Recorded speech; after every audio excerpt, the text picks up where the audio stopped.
I want to welcome up our next guest, Mark Wilson. Are you mic'd up? Perfect. Come on down.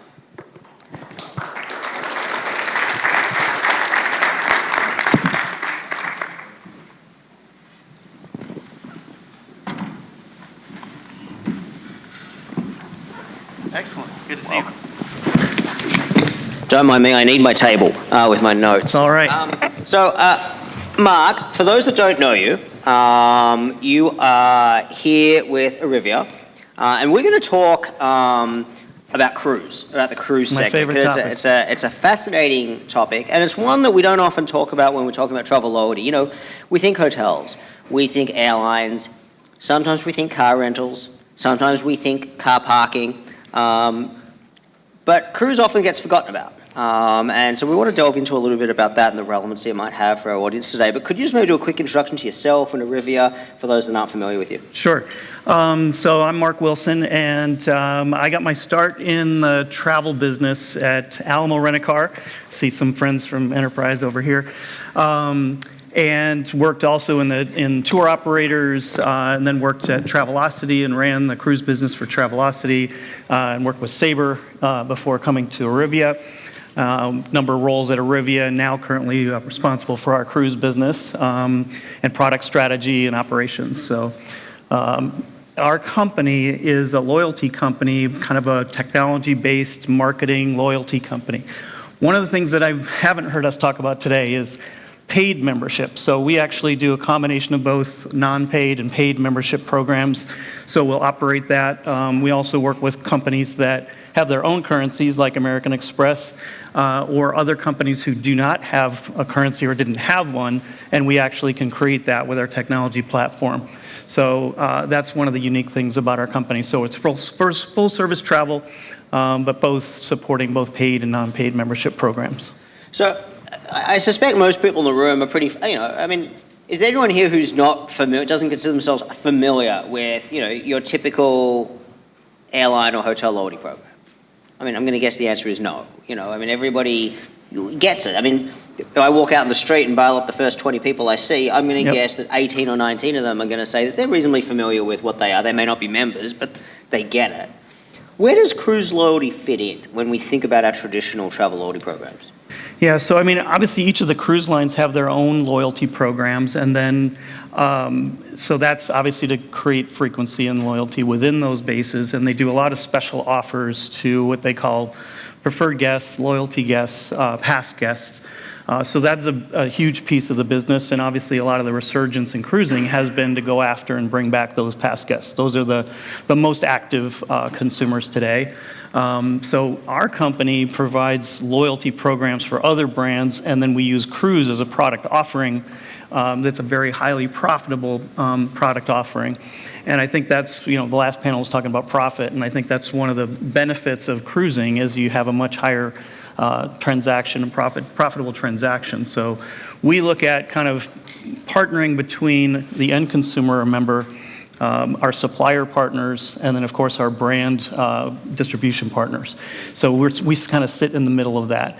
And cruising provides a tremendous value as a product category for our loyalty members.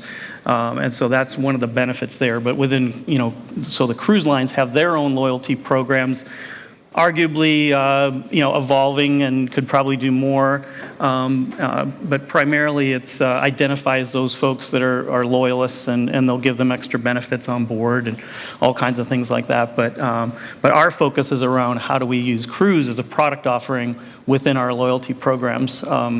And again, when we have a paid membership component, cruise becomes a very attractive and exciting component because there's a lot more to offer. It's not only an aspirational product, but you can offer a lot more value in that transaction than you can, say, on a single hotel transaction. And obviously, air is difficult to monetize. You can earn on that and so forth. But so cruise becomes a really exciting product category in that sense.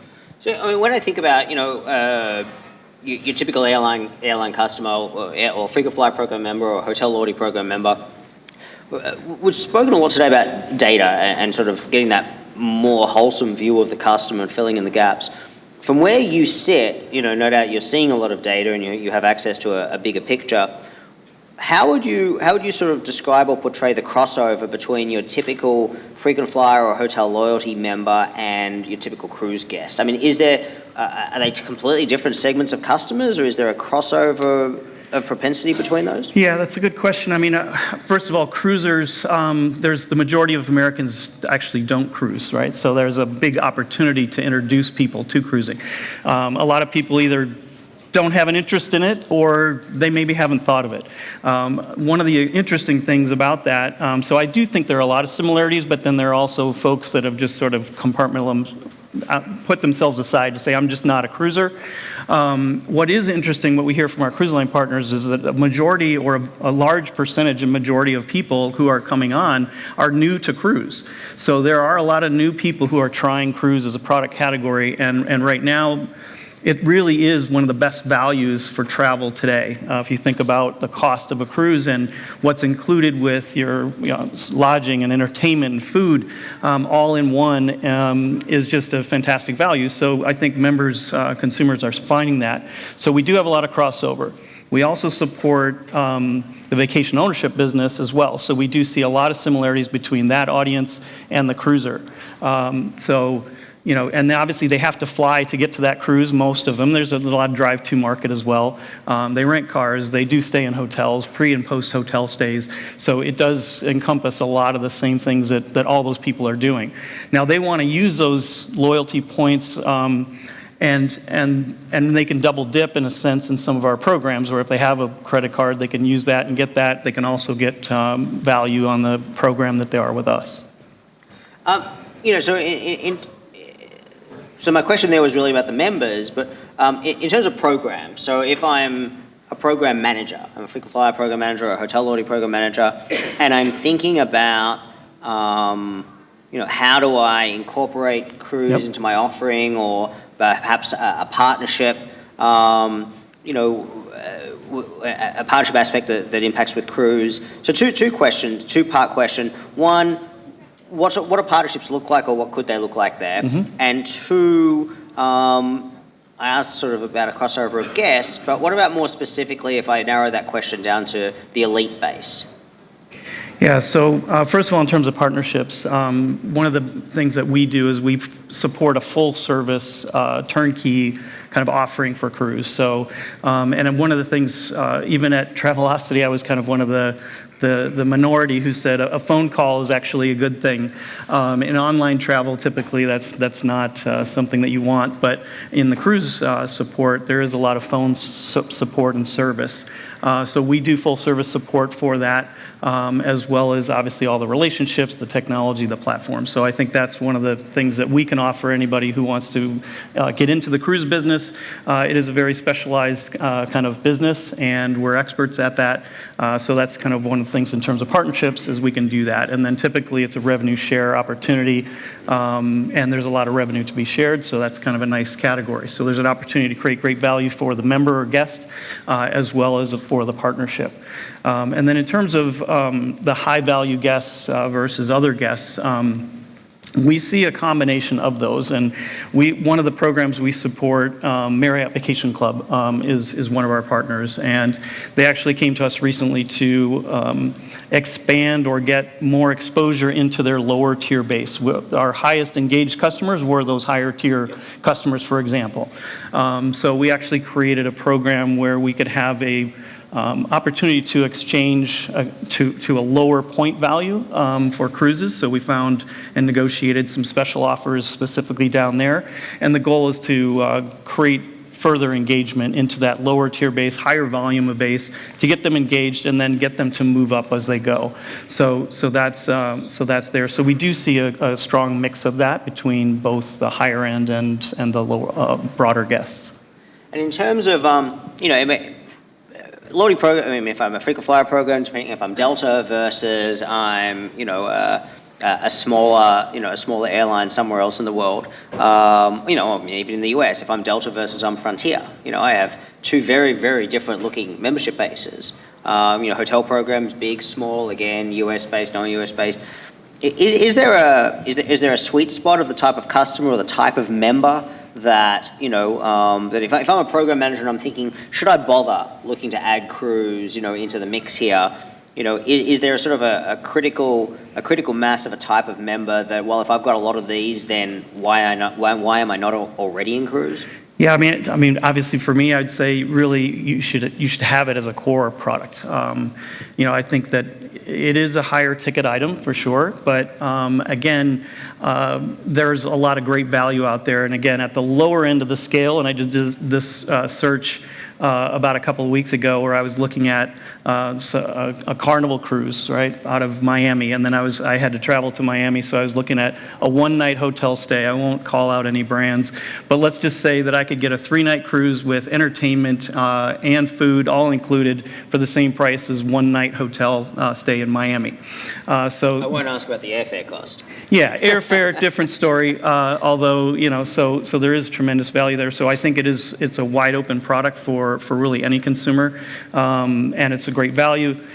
So I think it also is that aspirational product as well, and it doesn't. It's not always that frequent product that is booked every single or twice or 3 times a year.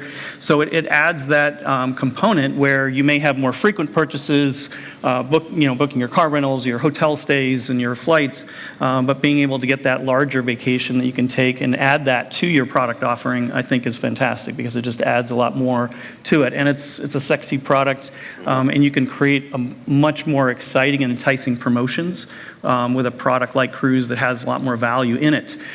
So saving a few dollars on something is a little different than when we can save $1,200 on this cruise. It's just a little bit more exciting to be able to promote things like that.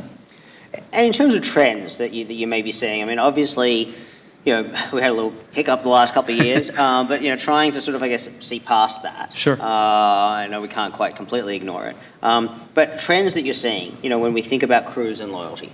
Yep. So first of all, yeah, it's been a rough couple of years for Cruise, especially. However, Cruise is definitely back. We're very excited about that. We have one of our direct consumer brands is iCruise. So we're actually seeing transactions exceeding our 2019 levels currently. So that's fantastic. So a lot of people are searching, shopping. I would say currently more closer in, near-term deals is really where that is. And then just checked, there was a key thing that just happened, as many of you all know, with the testing requirements removed for coming back into the United States. So that was just recently announced, and actually our last 2 days were some of the strongest booking days we've had all year. So that is really a great sign, not only for all travel, but certainly for cruising, because that's one of the main challenges I think that customers have said is, I don't want to get stuck.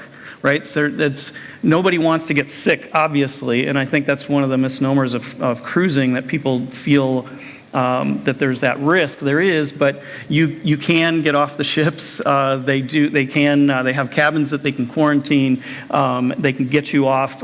You won't be stuck. And they have great protocols in place for that. But as that continues to ease, I think we're going to see a lot more demand coming back. And so right now we're seeing what I would call kind of your early adopters. They're booking, they're going. And then your planners that are booking farther out, they're certainly ready to go. It's that kind of in-between group that we really need to see punch through to the next level.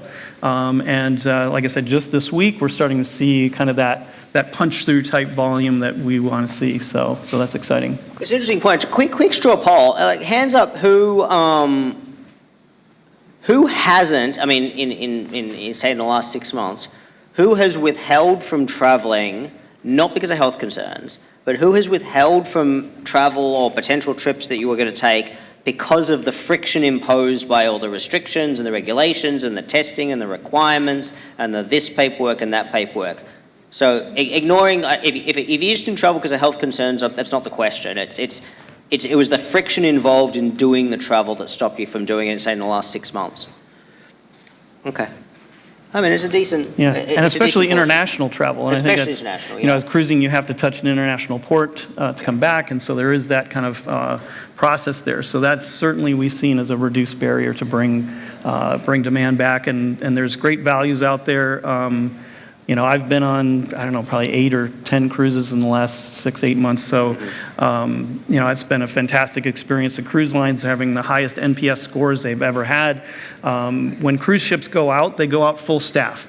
So even if there's not a full capacity of passengers currently, the staff is there. So you're getting turned down twice a day. You're getting room service. You're getting amazing service while there, whether it's at the bars and by the pool, whatever that might be. So no line at the restaurant. Customers are happy. It's a great experience currently, and so that's and the value is there in terms of pricing.